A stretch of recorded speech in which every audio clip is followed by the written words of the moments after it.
O meu objetivo é ser campeão do mundo.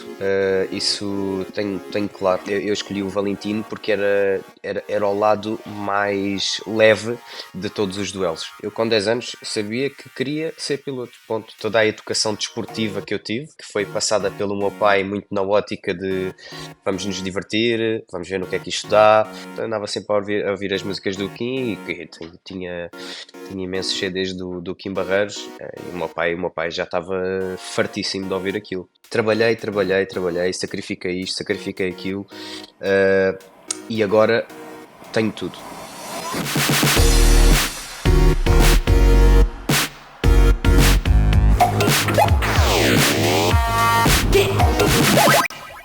Prontos para arrancar para mais um para 1 Powered by Betway, e esta palavra de arrancar adapta-se perfeitamente àquilo que é o programa de hoje, porque vamos mesmo acelerar com Miguel Oliveira, que para mim é um ídolo, ou deveria ser um ídolo para a nossa geração que segue desporto, porque fez algo que mais ninguém conseguiu fazer, que foi chegar ao circuito mundial de MotoGP e de ganhar uma corrida também. Obviamente ganhou mais do que uma, iremos falar sobre isso. Sem mais demoras, vamos chamá-lo aqui para o programa. Miguel, é fantástico ter-te aqui no 1 para 1, e eu disse uma coisa que é absolutamente verdade para mim, é que como português tu és um ídolo porque conseguiste fazer algo que mais ninguém conseguiu fazer até hoje, portanto és um homem histórico. Conta-me como fizeste isso acontecer, porque vindo de um país pequeno como é Portugal, do mercado de motociclismo mínimo como é Portugal, chegar ao topo e combater de igual para igual com os melhores do mundo é obra. É obra. Não, obrigado pelo convite, Pedro, para estarmos aqui um bocadinho à conversa. Eu acho que é um bocadinho complexo responder a isso de forma muito resumida, porque Pois é, ao eu longo sei. dos anos há tantas etapas pelas quais tu passas e há tantas aprendizagens que tu levas de ano para ano, que depois constroem um caminho. Não é só devido a um fator de resiliência, não é só devido a um momento de persistência, deve-se a vários momentos todos conjugados que te ajudam depois a construir esta ideia de chegar, mas mais do que construir a ideia do chegar, é a ideia do manter, é a ideia do melhorar. Isto é um caminho que nunca acaba, não é? No fundo, é sempre uma trajetória sempre para a frente, sempre em movimento, e que tu, de ano para ano, vais tirando certas aprendizagens que depois vais aplicando ou no imediato ou no ano a seguir. Não há uma linha reta para o sucesso, para chegar aonde nenhum português tinha chegado. No meu caso particular, acho que toda a educação desportiva que eu tive, que foi passada pelo meu pai muito na ótica de vamos nos divertir, vamos ver no que é que isto dá, vamos arranjando um dinheiro aqui, vamos arranjando um dinheiro acolá, sem nunca me passar aquela pressão de tu tens de me pagar, tu tens de me retribuir, isto custa muito caro, não caias, enfim, todas estas pequenas nuances que eu agora vejo no desporto juvenil, se calhar, não é? De os pais irem treinar com os miúdos e estarem com o cronómetro na mão, logo a ver o que é que se passa. Eu passei ainda uma geração muito, um bocado à margem ainda desta questão toda social, mídia, de Sim. ter redes sociais, e parecendo que não, isso agora pesa e é preciso saber gerir isso muito bem dentro de casa. E eu tinha muito tempo simplesmente para me divertir e para ter contacto com o desporto, melhorar. O meu objetivo era só eu ser um bocadinho melhor do que eu tinha sido na corrida anterior ou no treino anterior. Não havia assim grande. Havia um sonho, sim, havia ambição, mas é porque era o máximo que se podia almejar, não é? Mas eu queria pegar nesse sonho, Miguel, porque eu acho que tudo acontece a partir daí, e eu, quando estava a fazer a minha educação como jovem e sonhava ser jornalista desportivo, que nos anos 90, pronto, não é também o que é hoje em dia, os tempos mudaram bastante, e sonhava ir para fora e chegar se calhar ao melhor e maior canal do mundo, que na altura depois mais tarde consegui quando cheguei à CNN, mas sempre tive pessoas, e mais a minha mãe no meu caso, que me impulsionaram, e é possível. e espero poder também incutir isso na minha filha, que é possível se trabalhares, se tiveres persistência e se tiveres talento, que o talento também é impossível, é impossível de ignorar, obviamente.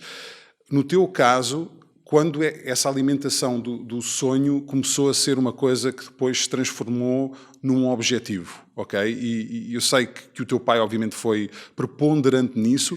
Explica-me essas conversas, porque tenho mesmo curiosidade de saber quando é que esse sonho passou a ser algo que quiseste atingir. Olha, eu acho que foi quando a dinâmica teve de mudar um bocadinho de rumo. Eu sempre, eu sempre andei com o meu pai para todo o lado, já nos tempos em que eu não corria e ele corria, de mota, a nível obviamente mais amador e mais nível de escape de fim de semana, nunca a nível profissional. Uh, eu andava sempre muito com ele, e nós, a partir de uma certa altura, ele já não podia ser o meu mecânico, podia-me acompanhar, obviamente, mas ele deixou de. Portanto, a nossa dinâmica pai mecânico e piloto-filho deixou de existir por força de nós estarmos a entrar em categorias cada vez mais profissionais e em equipas maiores. Ele teve de começar a ficar um bocadinho mais de fora e foi aí, talvez com 13, 14 anos, que eu nos começámos a perceber os dois que aquilo já era uma dimensão um bocadinho mais séria, já implicava outras coisas, mas eu acho que nós já levávamos eh, eh, Bagagem, tanta Ok. velocidade naquilo que tínhamos a fazer, naquilo que vínhamos a fazer nos anos anteriores, que aquele, ok, era só mais um ajuste, já não és uma mecânica, és uma coisa diferente, mas tudo bem, isto, vamos encarar isto da mesma maneira, vais, divertes-te e acabou. E no dia que não quiseres mais andar de moto, por mim está tudo bem. E portanto, isso era uma frase que ele repetia muito. No A dia em que tu sério? quiseres Portanto, deixar de andar do de lado dele moto, nunca houve essa pressão, Miguel. zero, zero, zero pressão. No dia que quiseres andar de moto, no dia que não te divertires, ah, tudo bem, deixamos. Eu acho que o facto, eu agora, sendo pai, percebo, ah, eu não quero que os meus filhos andem de moto. Era giro que eles pudessem seguir as minhas as minhas pisadas e o meu trajeto, mas enquanto pai, há sempre aquele receio, aquele medo inerente de praticar um desporto de alto risco como é o motociclismo, que me afasta um bocadinho da ideia de querer que eles façam o mesmo. Yeah. E talvez tenha sido o mesmo que o meu pai sentiu, apesar de muitas pessoas chamarem louco por um miúdo pequenino em cima de uma mota. Eu acho que aquele receio estava lá e eu acredito que se ele sentisse algum tipo de insegurança comigo, as coisas podem se tornar um bocadinho mais perigosas, porque nós vamos para a pista com medo, uh, há motas que nos passam muito perto, nós podemos lidar com aquilo de forma completamente variada. E há miúdos que andam muito bem de moto sozinhos, adoram treinar, adoram andar de moto. Epá, mas já há aquele dia em que precisam de mandar a moto para cima de alguém, no bom sentido, precisam de lutar por uma posição e já não querem aquela trama toda da competição, querem só andar e gostam de andar. Está tudo bem na mesma. Pronto. E como é que isso se ganha, Miguel? Essa coragem, ou como é que se perde esse medo? Isso ou se tem ou não se tem. Eu Ok. acho que não. Eu acho que quando. Eu sempre fui competitivo em tudo. Até na escola eu queria ser o melhor da turma. Queria. Se visse alguém que fizesse algo bem feito, eu queria ser aquela pessoa, eu queria fazer aquilo também. E quando me montei em cima de uma moto, olhava para o piloto que ganhava e eu queria ser como ele. E pronto, queria ser a referência.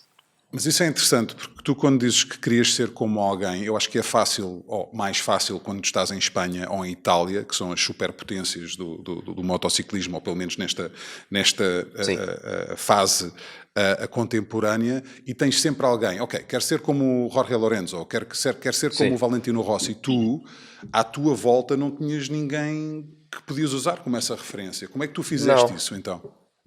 Não, enquanto português não tinha, mas Certo. olhava lá para fora e isso desumanizava muito a ideia de poder lá chegar, obviamente. Olhar para o Rossi enfim, eu ia ver um MotoGP no Estoril cada ano e Uhum. olhar para aquilo tudo e dizer, uau, eu gostava mesmo, gostava mesmo de estar aqui. Mas era uma ideia muito impossível na altura. Sei lá, eu estava quase ainda a aprender a andar de moto, fazia o campeonato português, fazia umas corridas em Espanha, enfim, aquilo estava tão longe para mim. Mas o engraçado é que eu, ao correr em Espanha, percebi que eh, o sonho era tão longe para mim como era para os espanhóis ou para os italianos. Eles conseguiam se relacionar com outra facilidade com os do mesmo país e, enfim, havia pessoas Certo. em comum que se calhar conheciam mecânicos ou conheciam pessoas que estiveram perto da trajetória desses campeões. Eu não tinha. Mas o sonho era igualmente impossível para eles naquele sentido de aquilo ainda está longe. Claro que depois as nuances financeiras de ser piloto português prejudicou-me muito, ou teve outro peso na minha carreira que não teve na dos outros pilotos. E ainda hoje noto um Uhum. bocadinho o facto de ser português, de não termos um mercado enorme, de sermos pouco competitivos em vendas de tudo o que é relacionado com motas, prejudica-me um bocadinho, mas um, ao mesmo tempo eu levo isso como uma força e um orgulho enorme para sobressair ainda mais, porque o que me faz valer não é a minha bandeira, mas é o meu trabalho e é aquilo que eu sou enquanto piloto. E isso deixa muito orgulhoso e pronto, e dá-me força, dá-me motivação para fazer mais. Eu acho que tenho notado durante a minha pronto, carreira como jornalista desportivo e felizmente tive a oportunidade de entrevistar os melhores atletas do mundo durante as últimas 2 décadas que eu sentia-me frustrado como não havia mais tenistas, golfistas, Uhum, corredores de uhum. Fórmula 1, corredores de MotoGP, muitas, mesmo nos Jogos Olímpicos. Como é que não há mais portugueses que chegam aqui? Como é que não há portugueses que ganham mais torneios de Grand Slam, que ganham campeonatos do mundo? E o facto de sermos pequenos tem a ver com isso, mas eu queria desafiar-te um bocadinho, porque eu acho que se tu conseguiste, porque é que não conseguem mais? Ok? Eu acho que a mentalidade aqui em Portugal também das pessoas tem de ser maior, temos de ser mais ambiciosos e temos de ser mais confiantes que é possível, ok? Achas que estou a ser injusto ou também há um elemento importante a considerar nisso? Eu acho que tem a ver com várias coisas. Eu acho que poderia ter a ver com a nossa falta de cultura desportiva. Basta ver Yeah. como é que o nosso governo olha para o desporto, no geral. Enfim, nós somos, não temos, temos muito pouca consideração pelos atletas, temos falta desta cultura de olhar para os jovens e podê-los incentivar a praticarem desporto, já desde a escola, olhar para programas de iniciação que as federações possam ter. As federações são muito pouco apoiadas a nível estatal para terem iniciativas, mais iniciativas, melhores iniciativas para captarem o desporto. Eu acho que aqui temos de deixar o futebol de parte, porque enfim, cada clube depois tem sempre a sua plataforma, a sua escola, a sua academia, porque tem uma dimensão nacional muito maior. Mas tudo o resto, todos os outros desportos, é possível atrair mais jovens, é possível, mas é preciso que o Estado o veja dessa forma também. Nós somos um país onde se produz muito talento a todos os níveis. Eu acho que nós temos Concordo 100%.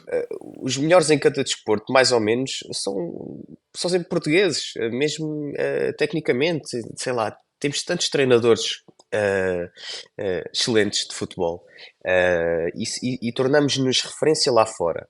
Se nós nos tornamos referência lá fora, porque é que não podemos sê-la dentro do nosso próprio país para os nossos? Yeah. porque é que não fazemos pelos nossos? E eu acho que esse é o ponto de viragem que nós temos de ver. Para a forma como nós nos apresentamos, é preciso também que quem nos possa apoiar nos olhe dessa forma também. Tu falaste no facto do Valentino Rossi ser uma referência para ti, já iremos Uhum. explorar isso um bocadinho. Acho que quando te perguntaram, quando tinhas 12 anos, nomeaste o Valentino Rossi e depois Sim. como ídolos, e o outro era um pouco surpreendente para mim, porque escolheste o Kim Barreiros. Queria aqui surpreender-te com um vídeo. Olá, grande Miguel.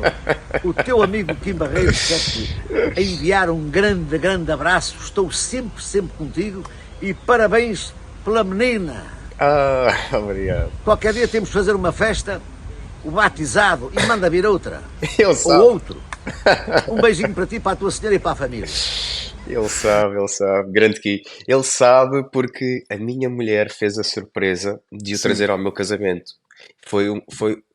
Pronto, tirando da parte do altar e aquilo tudo e a minha chegada, eh, foi um dos momentos altos do meu dia. Foi o Kim Barreiros poder cantar no meu casamento. Foi um dia espetacular. Foi tudo espetacular. Eu entrei de Harley Davidson, no casamento, com o coro a cantar a música dos AC/DC Highway to Hell. Uh, Como podes imaginar, as pessoas ficaram um bocadinho. Ok, é giro, mas foi uma ideia um bocado paradoxal, o Highway to Hell dos AC/DC, mas Sim, ficou um bastante. ambiente muito fixe. E no final, o Kim Barreiros. Eu posso dizer que Muito fixe. eu vou-me casar este ano e acho que a minha futura mulher me matava se eu metesse o hino da Champions quando ela entrasse ou quando eu entrasse no altar. Era capaz de ser um bocado, pronto, agreste, mas ainda bem que conseguiste fazer isso e que foi fantástico, pelo menos original, certamente. Kim Barreiros, porquê? Foi. Olha, o Kim Barreiros surgiu das os inúmeras horas e quilómetros que eu tinha de fazer com o meu pai, de carrinha, para a Espanha, a andar para a frente e para trás. Houve uma altura que eu comprei um CD do Kim, comecei a ouvir, e depois achava muita piada, porque eram músicas giras, eu podia cantá-las em português e andava sempre a ouvir as músicas do Kim e tinha imensos CDs do Kim Barreiros, e o meu pai já estava fartíssimo de ouvir aquilo. Mas eu ia todo contente para as corridas a ouvir o Kim Barreiros. Portanto, naquela altura dessa entrevista, quando eu me saí com essa do Kim, é porque eu estava no auge de ouvir Kim Barreiros. Essa altura era impossível deixar de fora o Kim. Olha, pegando no outro ídolo, o Valentino Rossi, o que é que achas que o tornou especial? Tirando o vencer e a quantidade de corridas e títulos, o que é que nele era tão especial e o que é que sentiste quando o conheceste pela primeira vez e competiste contra ele? O que o tornava especial era a forma como ele ganhava. E a forma como ele encarava todo aquele jogo com os seus adversários. Na altura que eu comecei a ver o MotoGP, havia o pico da rivalidade com o Max Biaggi e com o Sete Gibernal, que era um piloto espanhol. E eu cresci no auge dessa rivalidade. E obviamente, quando tu cresces num duelo de titãs, ou escolhes um ou escolhes Um o ou outro, outro, não é? Eu escolhi o Valentino porque era o lado mais leve de todos os duelos. Era o lado menos sério, era aquele que brincava, era aquele que depois quase que gozava e esfregava na cara dos adversários a vitória dele com todas aquelas celebrações. Portanto, eu acho que foi por isso. Quando eu conheci, obviamente que isto é uma coisa gradual, não é? Não, certo? Não aconteceu de um dia para o outro, sim. não aconteceu de um dia para o outro. Eu já andava no paddock, já o via a passar, enfim, no dia que tive a oportunidade de falar com ele, foi muito mais natural aquele processo. E depois, quando competi contra ele, foi completamente natural para mim. Não foi nenhuma. Não me sentia particularmente entusiasmado por ultrapassá-lo ou por saber que ele estava atrás de mim ou eu atrás dele. Porque aí é business, não é? Business as usual. É, São todos exato. iguais, todos o mesmo objetivo, todos dentro da pista a tentar ultrapassar É. uns aos outros. O melhor atleta que defrontaste? O rider mais forte que defrontaste? Pô, eu acho que nos tempos atuais talvez seja o Pecco Bagnaia. Ok. É mesmo aquele que eu posso dizer que defrontei porque tive a disputar com ele o título mundial em 2018 pela categoria intermédia.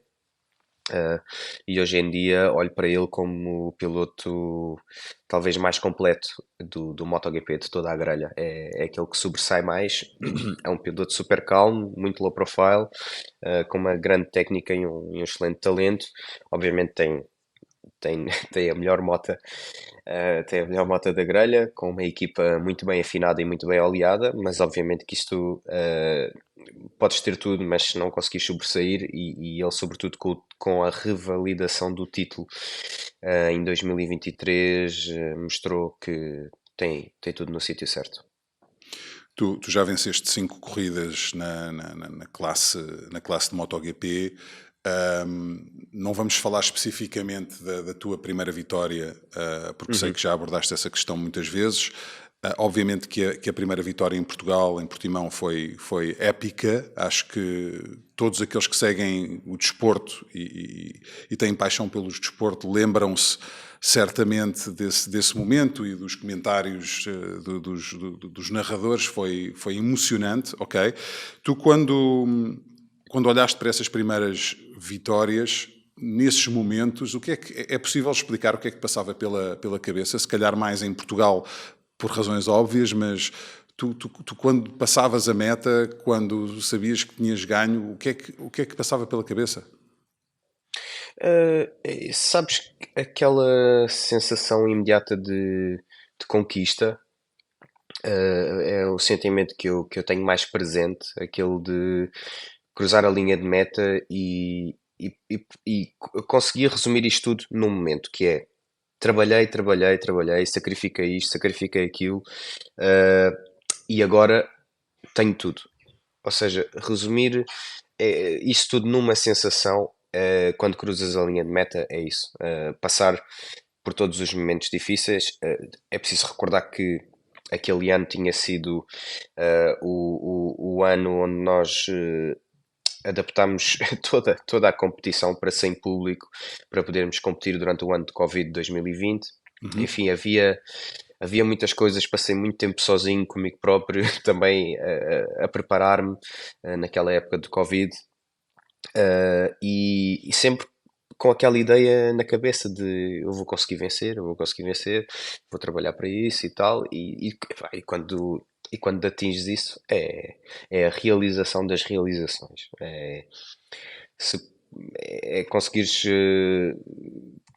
resumir todo aquele momento neste sentimento de sentires extremamente orgulhoso de ti próprio. Eu aprecio muito e respeito muito os atletas que conseguem vencer, porque há tantas variáveis, Miguel, desde Muitas. psicologicamente, emocionalmente, fisicamente, ok? É. A importância desse equilíbrio, como é que tu trabalhas para conseguir isso? Porque mesmo dia a dia, eu não estou a falar nas corridas, eu estou a falar Sim, dia a sim, sim, dia, sim. manter o nível, e Eu tu percebo. abordaste isso no início. Como é que conjugas isso tudo e que trabalho fazes para ti? Não é. É assim, eu agora posso partilhar a minha experiência de ter ido agora visitar a sede da equipa em Charlotte, a sede da minha equipa da Trackhouse.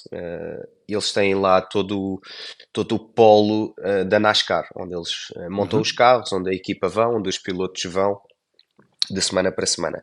A época da NASCAR é uma época com 38 corridas, portanto eles começam em fevereiro e acabam em novembro, que é uma época super intensa, mas de semana para semana, e tu, estás muito por dentro do mundo do futebol, percebes isto, de semana para semana há uma corrida, mas eles voltam a casa, mas voltam à fábrica, voltam à sede da equipa, onde tem o ginásio, onde tem os seus fisioterapeutas, onde tem a equipa toda, todo aquele sentido de união, de poder fazer logo o debriefing do que é que correu mal na semana passada, como é que podemos preparar a próxima semana, aliar toda essa estratégia, tu tens um acompanhamento diário. Eu vou para cá, eu vou para as corridas, estou com a minha equipa, faço isso tudo durante o fim de semana, mas depois volto a casa. Eu não tenho a minha equipa num sítio físico, cada um temos a fábrica, onde obviamente há as pessoas todas a trabalhar na dinâmica do veículo, a analisar dados e tudo mais, mas depois cada mecânico está no seu lado. Cada membro da minha equipa está no seu país a viver a sua vida.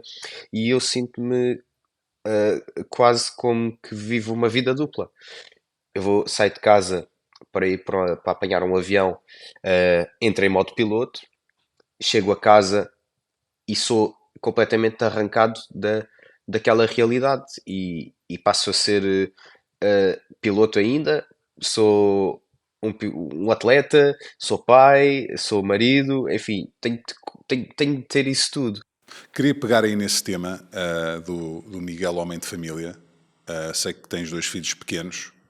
Também fui pai há 3 anos, portanto identifico-me mais ou menos com esse processo, mas como é que adaptaste os teus rituais para conseguir ser participativo também na família e na educação dos teus filhos? Porque todos nós sabemos que os primeiros anos não são fáceis, especialmente quando tens 2 assim tão seguidos, os desafios aumentam. Eu sei que já disseste que ser pai é o desporto mais radical que praticas, portanto, como é que conjugas isso tudo e fazes o clique e consegues continuar a ser um piloto de alto rendimento e alta competição?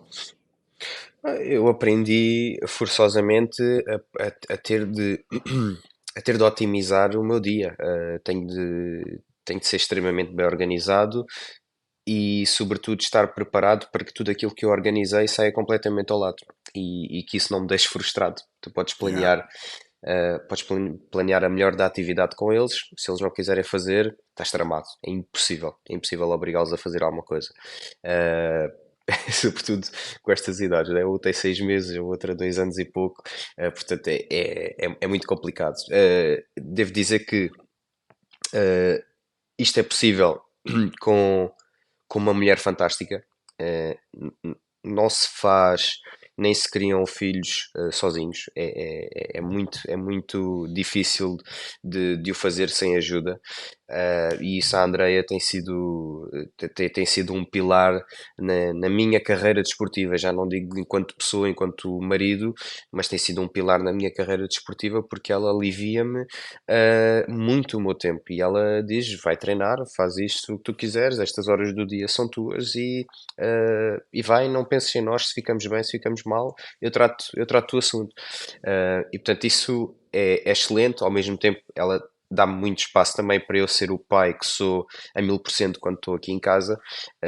Portanto, é esta a forma como eu tive de encontrar para conciliar. Depois, quando viajo, obviamente, aí tenho de dizer que é um bocadinho mais fácil porque eu estou sozinho, já tenho só de lidar comigo, não preciso de levar a mochila com os biberons ou com a E água as ou com fraldas, qualquer yeah. coisa e as fraldas atrás. Quero saber, mudas fraldas? Claro que sim. Ok. Com as 2 situações, quando acontecem as 2 situações. Não As só duas quando é xixi. situações. Ok, boa. As duas situações. Ajudas a preparar a comida quando é preciso? Sim, em casa, pronto, em casa, digamos que a cozinha é um bocadinho a minha área, como eu tenho de olhar pela minha alimentação, desenvolvi muito interesse por cozinhar. E pronto, e faço tudo, preparo quase todas as refeições, e portanto é o meu pequeno contributo aqui em casa para aqui para a malta ganhar energia, é um bocadinho isso. Pequeno contributo que é É grande, grande, porque, é grande. como sabemos, e mesmo não só para ti que conheces muito bem a importância da nutrição para a tua vida como atleta, também é muito importante naqueles primeiros anos de vida das crianças, não é? De comerem, obviamente, as coisas certas e terem nutrição saudável Isso. o mais possível. Tu agora passas, obviamente, grande parte da tua vida em Itália, também já cozinhas pratos italianos? Claro, e agora aqui nesta zona do norte de Itália, agora é a época dos espargos e nós compramos aqui espargos ao produtor local e enfim, faço tudo com espargos, basicamente. Ainda hoje comemos. Aqui há umas semanas para a Páscoa fiz um risoto de espargos fantástico e pronto, e vou brincando aqui um bocadinho com a comida. A Alice adora tudo, ela começou a comer sólidos aos 6 meses, porque já tinha dois dentinhos. Começámos a introduzir os sólidos e hoje em dia come pequeno almoço, ovos mexidos com abacate, por exemplo. E pronto, falando com outros pais, ficam um bocadinho surpreendidos porque é que ela come isto e não quer cereais ou não quer Choca-Pics ou coisas do género. Porque pronto, nunca lhe introduzimos isso, nós não temos cá em Pois, casa, eu ela também come não. aquilo que nós comemos. Não, e por acaso nós fazíamos sempre para a minha filha, fazíamos papa com normalmente leite de aveia com abacate dentro também, porque tem, como tu sabes, tem um grande valor de Uhum, nutrição também, nutricional ou nutritivo, diz nutritivo, ok. uhum. Muitos anos de ter morado fora, às vezes faltam-me algumas palavras. Yes. Depois, acho que pá, é importante estares presente, não é? Agora, digo-te uma coisa, espero que não dês muitas vezes aos teus filhos, porque depois, para mudar as fraldas, fica mais difícil. Eu já reparei, por Pois. sorte, por sorte, aqueles que eu comprei são espargos brancos. Ok. Portanto, a coisa até correu mais ou menos bem. Ela comeu um ao outro, mas depois deixou para o lado, diz que só queria o arroz. E está tudo bem. Mas pronto, qualquer das formas cheira sempre mal. Ela já diz, papá, põe a máscara, põe a máscara. Que eu faço assim, tapo o nariz com a camisola. E ela já reparou, e agora quando lhe vamos mudar a fralda, diz: Papá, põe a máscara, põe a máscara. Eu disse: Não, filho, o teu cocô é fantástico. Não te preocupes. Olha, voltando aqui àquilo que tu conseguiste atingir e aquilo que esperas passar aos teus filhos, qual é o melhor conselho que te deram? Boa pergunta. O melhor conselho que me deram, eh, talvez tenha sido o de divertir-me, a fazer aquilo que eu faço. Seja aquilo ehm, que quer que tu faças, se tu fizeres de ânimo leve, se não tiveres de fazer alguma coisa que tu digas, "Pá, ok, agora tenho de ir fazer aquilo, mas que seja uma coisa que, ok, estou entusiasmado para ir fazer aquilo, a abordagem é diferente. Mesmo para coisas que são mais chatas. Uh, o ir treinar ou ir para o treino são coisas completamente distintas, não é? O que é que muda? Muda a atitude, muda o teu mindset com que tu fazes as coisas. E se tu aplicares isto a cada pequena coisa que tu faças na vida, tirando o trocar a fralda, eu acho que tu tens tudo para correr bem, percebes?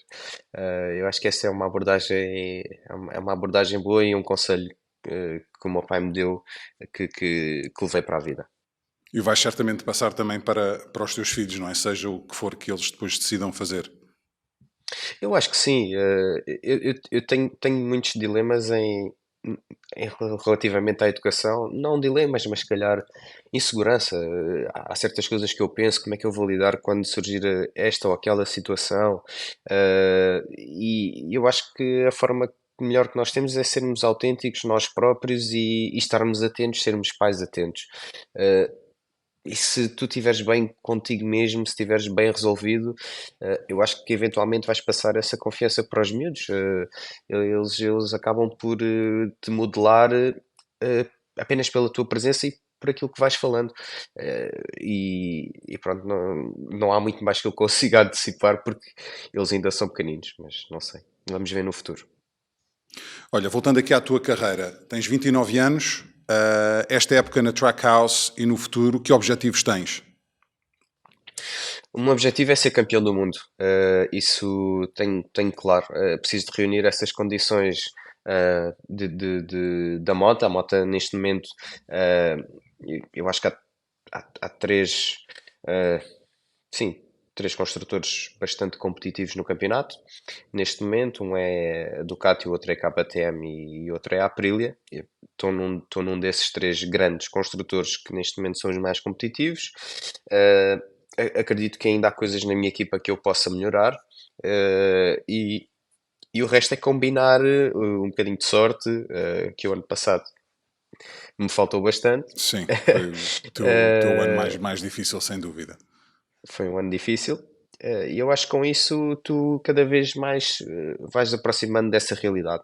Pois é pontuar. É pontuar e fazer as contas no final do ano. Eu acho que com isso, a nível de técnica, a nível de preparação psicológica, eu sinto que estou preparado para disputar algo grande, para estar sempre entre os primeiros todos os fins de semana.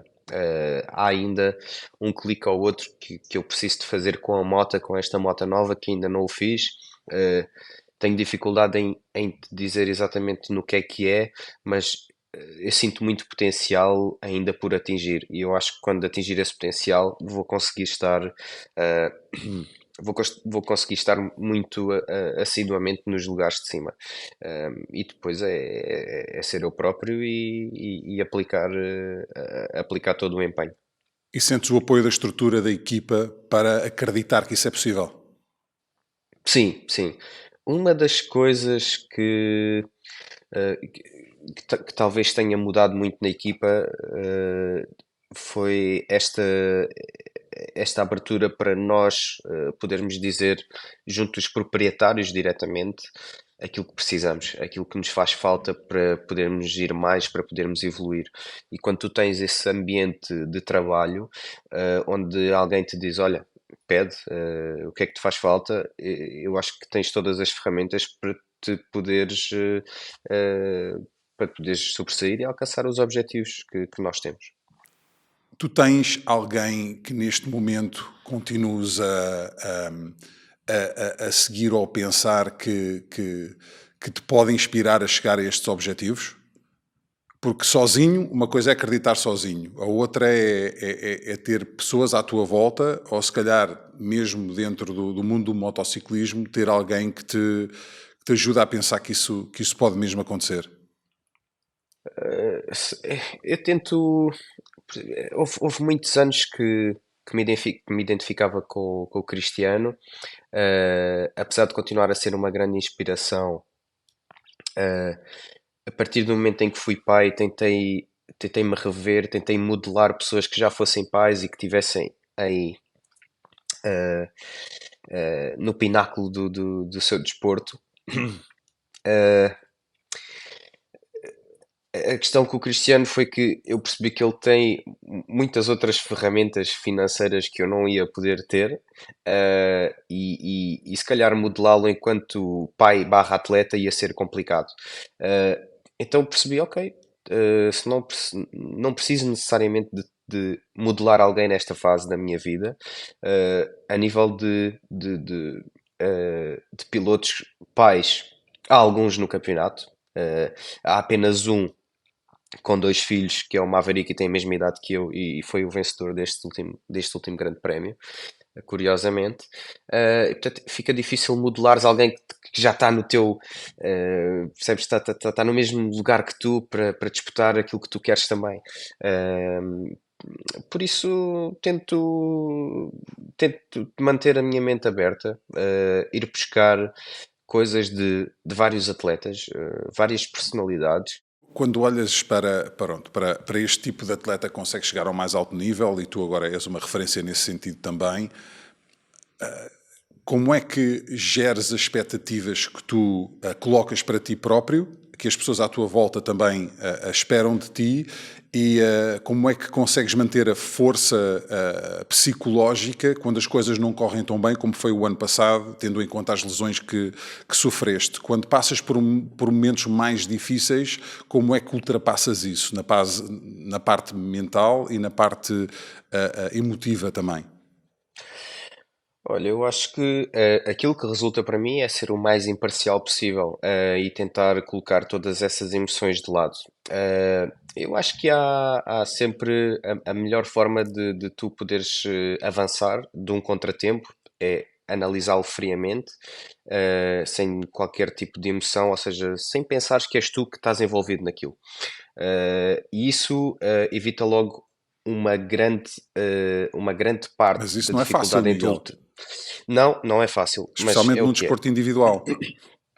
Eu sei, mas é o que é. Tem de ser. Isso ajuda-te a ultrapassar grande parte de tu poderes eh, eh, estar preso naquele resultado do passado, que é a vitimização. Não, porque isto aconteceu-me a mim e eu não merecia. Enfim, esquece. Aquilo estava ali. Qual é a probabilidade daquilo acontecer? É baixa, mas existe. Aconteceu-te. Tudo bem. Vamos analisar o que é que eu podia ter feito. Podia ter feito isto diferente? Ok, vou fazê-lo na próxima oportunidade que tiver. Vou fazer assim. Não podia ter feito nada diferente. Está tudo bem na mesma. Volta a focar no que importa e vamos para a frente. Aquilo que eu não controlo, eu não posso focar. Aquilo que eu controlo, posso. Portanto, logo aí divides muitas águas de olhas para o passado ou olhas para o futuro. E depois é focar no presente. No caso de lidares com uma lesão, recuperação, o que é que podes fazer para recuperar? Qual é o teu estado de espírito? Apetece-me todo. Estou sempre com motivação em alta todos os dias? Não, não estou. Não estou. Isso vai acontecer. Faz parte do processo, faz parte da vida. Não tens Certo. dias fantásticos todos os dias. Não te sentes inspirado todos os dias. Não. Então, os dias menos bons são mais complicados de passar. São. Há momentos em que apetece-me vitimizar mais. É verdade, mas tens de aceitar que isso faz parte. Faz parte do desporto e faz parte da vida. O desafio de viver é este mesmo. É tu andares sempre neste jogo de aceitares o menos bom, aceitares o bom e focar naquilo que tu podes fazer. E é assim que eu encontro a forma de ultrapassar os momentos menos bons. É esta. E acho que, olha, é tão claro perceber Uhum. que tu tens esse foco e que tentas, na verdade, manter essa perspectiva, porque às vezes creio que para a diferença entre o sucesso e a falta de sucesso, essas debilidades, às vezes emocionais ou mentais, podem ter todo o peso, e essa Uhum. vitimização depois acaba por se apoderar de uma pessoa e não se consegue focar naquilo que na verdade é o mais importante, que é a objetividade e resolver os Isso. problemas, não focar nos problemas. Mas isso, como disse, não é nada fácil. Durante a tua carreira, notaste um aumento na popularidade do motociclismo em Portugal? Bastante. Sim. Bastante. E tiveste muito a ver com isso. Bastante. Eu acredito que sim. Sim, eu acredito que há muitas pessoas que veem o MotoGP porque há lá um português. Caso contrário, não acredito. Acho que o facto também de agora também se correr em Portugal ajuda bastante. Ajuda. Ajuda muito. Há muitas pessoas interessadas em querer ir ver o MotoGP. Mais do que as pessoas também são empresas interessadas em querer ver o MotoGP, isso é excelente. E captar esta atenção que há lá um português a correr no meio dos outros. Isso é bom. Houve um momento em que tivesses apostado em ti? Um momento que pode ter definido a carreira de vou para isto e vou com tudo? Uau, olha, acho que foi muito recente, quando eu saí da KTM. Levava quatro anos no MotoGP com eles, e outros três nas outras categorias. E houve, houve ali um momento em que eu disse: Ok, eu vou sair, e vou apostar em mim. Na altura, a KTM não era toda a moto mais competitiva, a Aprilia era mais competitiva. Eu fiz o salto para a Aprilia, depois a KTM ficou mais competitiva que a Aprilia. E são aquelas apostas que tu fazes a acreditar piamente que aquilo vai correr bem, porque estás a fazer a aposta em ti. E essa foi, acho que até agora foi a minha maior aposta, foi essa mesmo. Mas quando eras mais jovem também, tenho a certeza que houve um momento em que pensaste, ok, vou seguir vou seguir a escola, vou seguir a minha carreira em medicina dentária, ok, Sim. como poderia ter sido o caso do teu lado, ou vou para piloto. Ah, surpreendentemente, eu nunca tive uns momentos desses. Eu Ok. tinha muito claro, com 10 anos de idade, aquilo que eu queria. E isto é surreal, mas é mesmo assim. Eu com 10 anos sabia que queria ser piloto, ponto. Nunca pensei, ok, a escola sempre fez parte do meu crescimento, depois a universidade pela continuidade de já levar tantos anos de estudo, mas eu sempre quis ser piloto. Não queria ser outra coisa. Por isso, E nunca, Miguel, nunca tiveste medo? não, não. O único medo que eu tinha, era o de não me esforçar a 100%, ou pensar que podia ter feito alguma coisa que não fiz. Ahm, e esse é o meu maior medo. Ainda hoje, aquilo que eu tenho mais receio é: será que me está a escapar alguma coisa na minha preparação? Será que não estou a analisar bem alguma coisa? Será que me está a escapar algo que eu não estou a ver? Esse é o meu maior receio. Agora, receio de arriscar, ou isso não tenho de todo. Vamos então entrar aqui nesta fase de perguntas de rápida resposta, ok? Portanto, numa Uhum. palavra ou numa frase, agradecia que tentasses responder a estas perguntas. Vamos começar com a corrida que até agora te deu mais pica ou a corrida de que desfrutaste mais. Eu sei, acho que sei qual é, mas... Portimão, 2020. Yeah. Curva preferida? A última curva de Portimão. Correr com chuva ou correr com muito calor? O que é pior? Ah, Ou o que é melhor? é melhor correr com chuva, sem dúvida. Superstições? Bastantes. Não muitas. Calço sempre primeiro a bota esquerda, visto sempre a luva direita primeiro, aperto o capacete da mesma forma, benzo-me sempre da mesma forma quando entro para a pista. Pronto. Outras pequenas coisas, mas já é muito. Circuito preferido sem ser Portimão? Ok. Mugello, Itália. Sim. Ok. O país preferido de todos aqueles onde tiveste a oportunidade de correr, de experimentar grandes prémios de vida, de cultura até agora? Ah, O sítio não que sei. sentes que te recebe melhor, onde gostas mais de estar, mais à vontade, sem ser Portugal, obviamente, quando viajas, onde é que te dizes, ok, aqui sinto-me bem, gosto disto? Ah, Estados Unidos. Sim. Desporto que praticas mais sem ser o motociclismo? Ciclismo. Se não fosses piloto de motociclismo, terias sido o quê? Provavelmente dentista. Sim. Certo, certo. Talvez um dia até possas regressar a terminar todo, Sim, todo o processo. correto. Sim, sim. Yeah. Talvez, quem sabe um dia. Sim, sim. Quem é o piloto que tem os melhores dentes do circuito de MotoGP? Quem tem os melhores dentes? Posso dizer quem tem os piores. Os melhores. Os melhores, boa pergunta. Pá, vou-te dizer assim, se calhar não é muito conhecido, que é o Augusto Fernandes, tem tudo alinhadinho, tem boa higiene oral, sim. Aquilo que assim O que eu salta acho mais alto. engraçado é que pensaste nisso e deu para ver que já estiveste a observar. Claro que sim, a minha mulher Claro é que sim. dentista, percebes? Se não Pois. houvesse estas conversas era estranho. Certo. Olha, Miguel, queria-te agradecer aqui o tempo que tiraste para falar comigo e para participar no Obrigado. podcast. Para mim foi incrivelmente interessante ouvir a forma como encaras a tua carreira.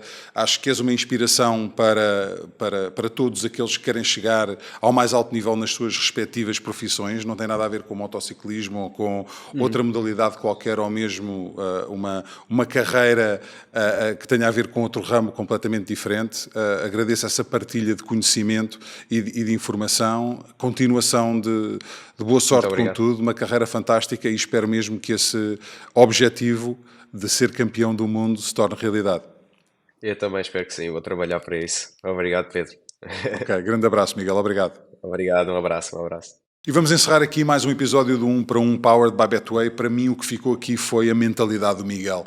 Forte, consistente, sempre a acreditar que é possível, ainda com a ambição de ser campeão do mundo, e agora também como consegue combinar a carreira com a vida pessoal, o ser pai, que às vezes não é fácil, como todos nós que somos sabemos. E pronto, ficou aqui mais uma grande conversa. Peço para subscreverem o canal, colocarem like, comentarem, dizerem quem é que gostavam de ver aqui nos próximos episódios. Agora também temos aumentado o leque de modalidades presentes no podcast. Vamos ficar por aqui. Abraços, beijinhos, até breve.